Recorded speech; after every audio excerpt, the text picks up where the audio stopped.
Coming up here on Mountain News this morning, a local customer service company is under new management and offering hundreds of jobs to people in our region. And while COVID-19 takes a toll on communities across the nation, one in Eastern Kentucky is doing better than ever. Dedicated to Eastern and Southern Kentucky, this is WYMT Mountain News This Morning. Well, good morning. It's Thursday and it's 5:31. I almost said 5:32. Let's head over. It's 5:32 right now. Let's head over to Brandon Robinson for a look at your forecast. Brandon, it was a little bit foggy on my way in this morning. I don't know if it's foggy still. Oh, it is foggy. I can just look at the screen. So, woo, help me.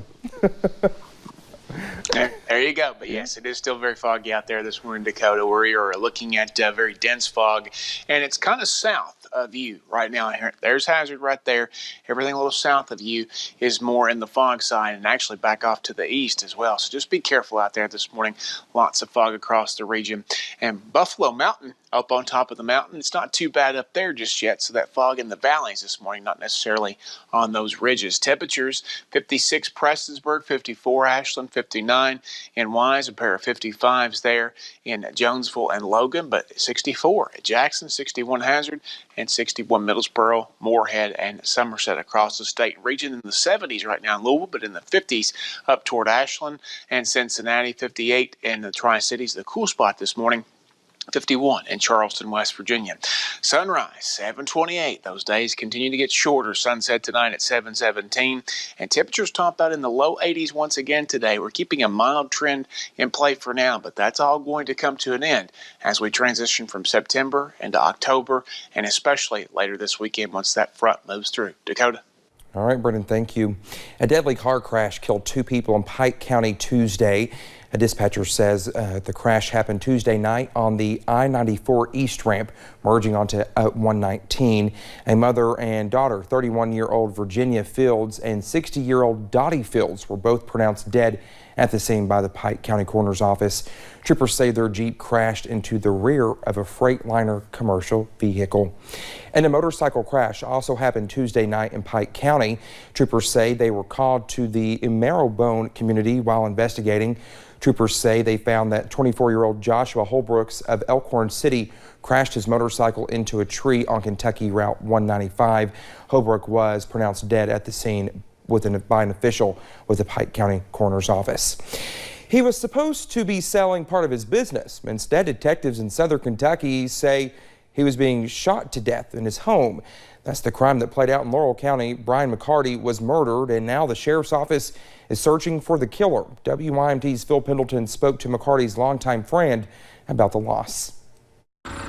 Friday, friends say Brian McCarty was looking forward to selling a business in efforts to help him settle down. Yeah, he was ready to, enjoy life now that he's, now that he was ready to do it, and somebody took it away from him. Now detectives with the sheriff's office have a murder to solve. They say the 62-year-old man was shot to death inside his home at about the same time that he was supposed to be selling off a rental business. The people that rented from him couldn't say enough about him either. I mean, he would always take care of him. His refrigerator go down one night, and he was there the next day with a new refrigerator for him. When McCarty didn't show up for the meeting, deputies did a welfare check where they found his body Saturday.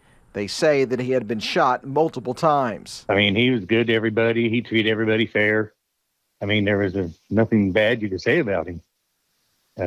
He helped everybody in every way he could. Deputies say the crime is a solvable one. Yes, most definitely. Like I say, we've had numerous leads that have come in as a result of our investigation, and we're continuing to work on those every minute of the day. In Laurel County, Phil Pendleton, WYMT Mountain News. Now, funeral services for Brian McCarty are set for 11 Saturday morning at Bowling Funeral Home in London. Well, we have an update on a Pike County death investigation that happened last week. Kentucky State Police shared they say foul play is suspected in the death of 74-year-old Hazard Miller. Troopers say they were called out to the scene of a possible dead body on September 21st. Miller's body was found near an abandoned surface mining access road. State police tell us they are investigating an officer-involved shooting in Bell County. They say they were called around 8 p.m. Wednesday evening to investigate an incident involving Middlesboro police. No other information has been released, but of course we will update this story on WYMT.com as soon as more information is available. The Kentucky State Police Critical Incidents Response Team continues to investigate a July shooting that involved KSP troopers from Post 13.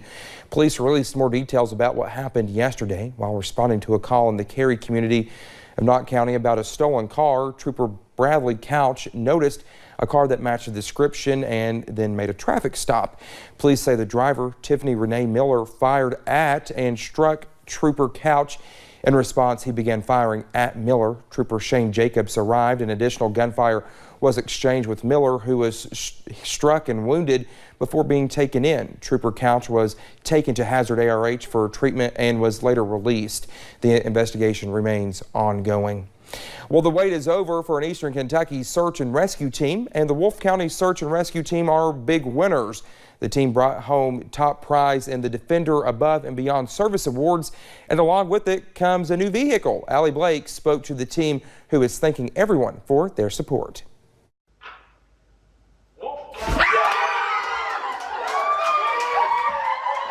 The sounds of cheers filled the room as Wolfe County Search and Rescue discovered they had won Land Rover's Defenders Above and Beyond Service Contest. The award comes with a much-needed new vehicle. Got pretty dusty in there. We were all pretty emotional about it. Still am a little bit. The team is a nonprofit and receive all funds through donations and grants.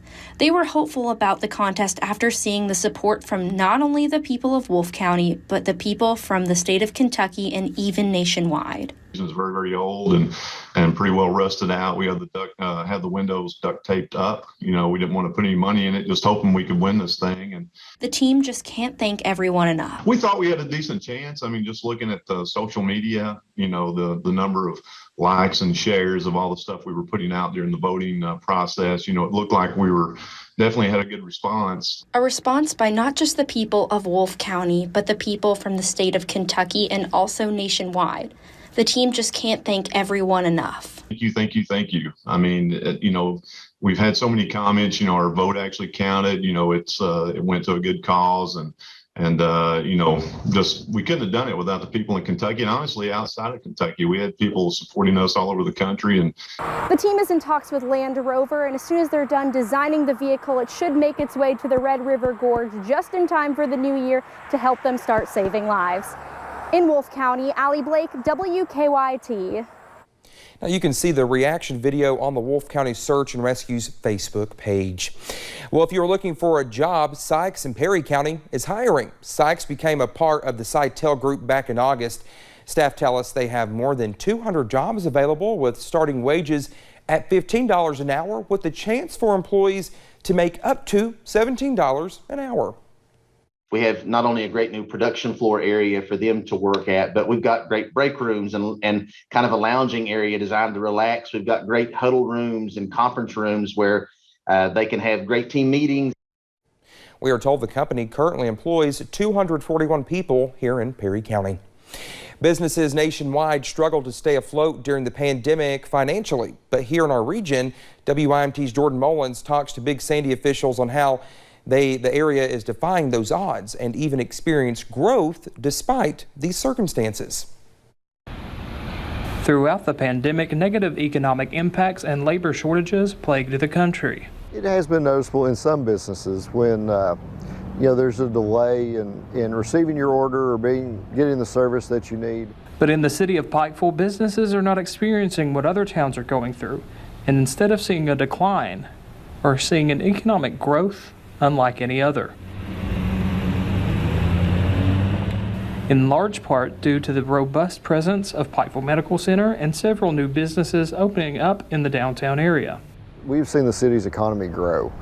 A large part of that is due to the hospital and the growth that they've experienced there, but also a number of other businesses that have opened throughout the pandemic. I think at one time we had 12 new businesses that had opened, and there may be more since then. PMC is also seeing a growth and opened new clinics. Another achievement is the introduction of the Ava Center. making PMC one of the largest employers in the state of Kentucky. Throughout the pandemic, Pikeville Medical Center has continued to see growth. We have locations in various counties throughout the state. Growth that continues to persist despite the recent pandemic. Pikeville Medical Center has a great administrative group and a great group of employees. We're the only level 2 trauma center in Kentucky. We've got close to 3,000 employees, and this pandemic's been challenging for everybody. Through businesses, through the town they call home, and through the workers that keep it running. In Pikeville, Jordan Mullins, WYMT Mountain News. Now, Ellswick also says he and other city officials were surprised by the growth the city experienced and are not seeing as many problems due to labor shortages. Well, just ahead this morning, a cassette tape featuring an interview and unreleased song by a world-famous musician goes up for auction. That's an interesting story. I can't wait to hear that one. But this morning, as we continue to head toward the weekend and the new month, today is the last day of September, we're going to see some issues come into play. We'll talk more about what those issues could be and how low they could drop our temperatures in about 3 minutes.